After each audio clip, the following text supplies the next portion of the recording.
2 years ago, I was living a seemingly perfect life in France, and it's now been a little over a year and a half that I have been back home in a quaint Kenyan village. I have had all kinds of opinions about how I made the worst decision possible and now live with the title of the most stupid failure. But I see myself as a human being just writing her own story instead of letting society do it for her. I must say that being home isn't as bad as I had imagined. Of course, this wasn't a voluntary choice, rather a circumstantial one. Anyone who has lived abroad as an African knows exactly the challenges that come with it. The mere fact that you have an African passport is some sort of permission to be treated as less than a human being because of colonial stereotypes and other stories. In order to remain in these countries, you need to find a job to sustain yourself, and finding one is a hurdle that keeps growing, and most times, many have to settle for being slaves in order to have a chance at surviving. And for me, I decided that this wasn't the life that I wanted to live. This idea of working myself to the bone for people that don't even see my humanity is not something I want to partake in. I know there are people who say that when you go abroad,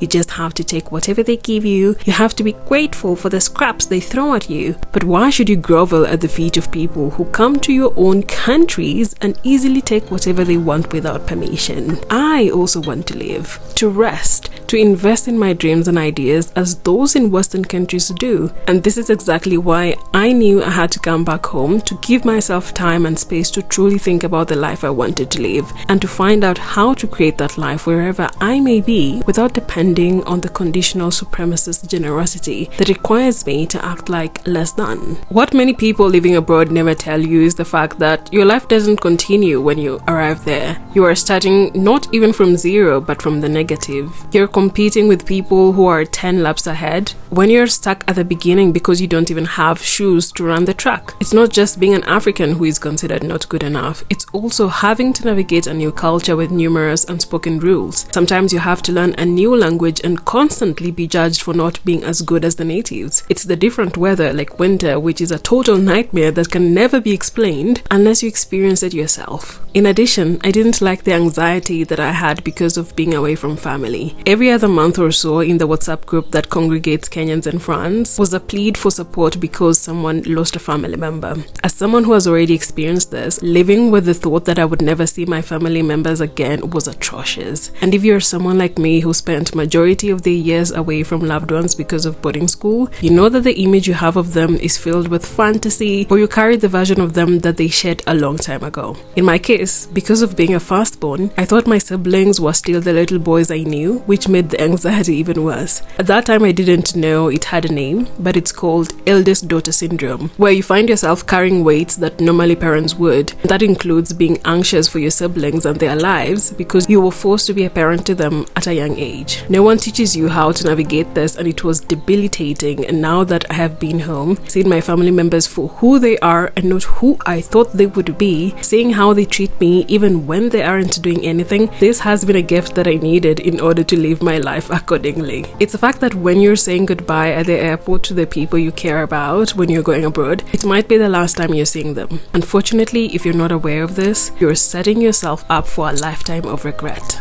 Living abroad is also about having to go through all these challenges mostly without any kind of support, because those back home think you've hit a gold mine and they cannot accept to believe that you might have any kind of hurdles. Your own people that you could turn to are also busy trying to survive, and sadly this means that having any sense of community is something that has to take place at least once a year. There's also the fact that a lot of people that look like you might use that as an opportunity to swindle you. I remember there were some Kenyan men in France who would approach new students and pretend to help them in their search for accommodation, only for those new students to arrive in France and find that these accommodations were the houses where these men lived. They know how difficult finding housing is, and they trap you in this manner knowing that you won't have a choice but to stay with them, and you don't know what they'll do to you. Yeah, it's a dangerous world out there. While I didn't face as many challenges and actually enjoyed most of my time, I couldn't outrun the severe burnout that had been slowly simmering in me from my school days. is, it finally caught up with me in 2021, and the next 2 years were excruciatingly confusing, and I'm glad I came back home because it has given me ample time to actually rest. If I could go back in time, would I choose to do everything possible to not come back home? If I decided not to, then this channel wouldn't even exist and I would still be living in limbo, feeling confused, arrested by expectations of my family, of society, of the world around me. I wouldn't know myself as good as I do now. I wouldn't know the importance of going through life as a living human because I would still be okay with survival. I wouldn't have learned the discipline of investing in your own ideas and staying the course, even when you don't want to. Looking from the outside, you'd probably think that I have done nothing and I'm just a failure. But when I look at myself, I am proud for choosing a life that I won't regret.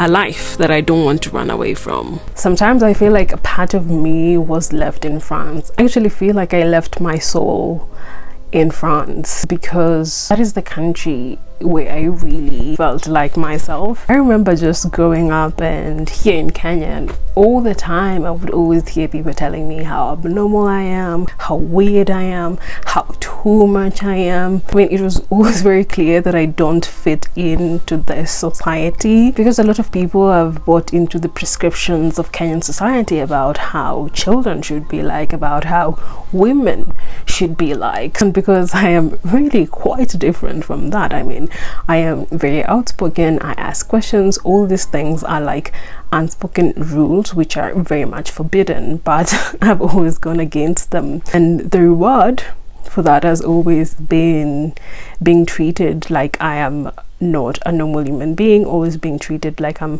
an outsider. I'm also someone who is very much a lover of knowledge, lover of seeking knowledge, and this is something that was always made very clear to be abnormal because yes, a lot of people in Kenyan society think that once you're out of school you should stop studying. I guess that's one of the reasons why I'm comfortable being alone. I'm comfortable doing things on my own. I really don't care for other people's lives because I grew up constantly being reminded that I wasn't one of them. And so I remember when I really got to France, and then again I was finding myself in the school that I was in my class I was the only black person, and during the period that I was in school I was the only Kenyan, so that was also another experience that I had to really go through on my own. I think what was really different this time was that even though I was kind of alone in the sense of where I was coming from and the culture I came from, who I am was actually celebrated by those people around me. The fact that I'm interested in different things was not put down, but it was actually celebrated. I will always remember one thing that my French teacher told me. She said that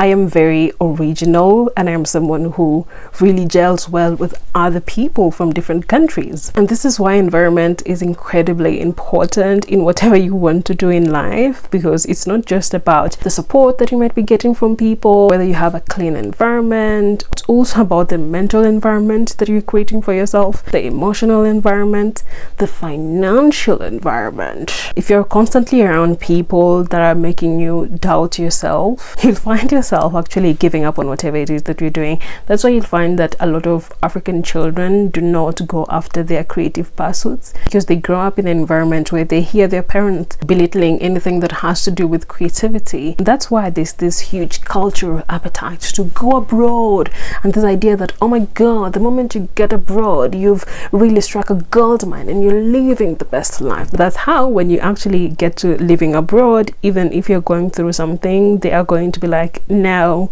you are living the best life. These problems that you're going through, just ignore them. This idea that has been put in people's minds that going abroad is how you go make money, it's because in a lot of African countries there is a hierarchy in opportunities. So it's not like African countries don't have opportunities, it's that the weight that is given to these opportunities is different. So a lot of people want to go to this other country so they can get employed, because employment is seen as the ultimate jackpot. Being employed is the thing that is seen as the ultimate success. And obviously in a country like Kenya right now, there is a shortage of employment. Precisely because the Kenyan government doesn't care about local businesses. This means that a lot of local businesses are suffering and they just don't have the capacity to be employing new people. But if more African people were open to creative opportunities, if that was actually given a lot of weight, then you would see how there's a lot of opportunity. Taking an example of the influencer, the content creation industry, because that is something I'm well versed in. This is an industry that is still in its infancy stage here. When you go to America, it's already at university level. There are even schools that are actually starting to teach content creation and being an influencer in the United States. But in Kenya, it's still seen as something, oh my god, you're trying to get attention. People don't realize this is the new media. And this is telling you that there is a lot of opportunity here. When I look at a lot of the big influencers in Kenya, a lot of them are not even consistent, but they are still getting a lot of money. Why? Because there's a huge opportunity. But because a lot of people don't think of this as a serious job, it means that a lot of people who would actually be very good at this are not willing to even try, because they don't want to be called a failure, or called cringe, or always being told that they are doing something that is stupid. When you look at how this country has constantly undermined social sciences, things like psychology, sociology, even communication, which is something that I studied, it's without understanding that these are incredible subjects that are actually going to help you to understand the world better. And the more you understand the world, it means the easier it is for you to spot opportunities. I definitely believe that as Africans, we have so much to do, especially when it comes to us just believing in ourselves and believing in our own ideas. Because the truth is, no one is really ever going to believe in you on your behalf. You have to believe in yourself first for other people to believe in you. This is something that is not taught in the larger African society, which I hope would change. It's going to take a long time though. A lot of people like to put you down until whatever you're doing works, and then they start copying whatever it is that you're doing, and then they start getting angry that, oh my god, you got all the opportunities, but you're the one that saw the opportunity. They made fun of you for working towards getting that opportunity, but when it works out, suddenly they want what you have, what you've worked for a very long time, and they now start calling you entitled and, oh my god, you've forgotten us. So you got to where you are and now you've changed,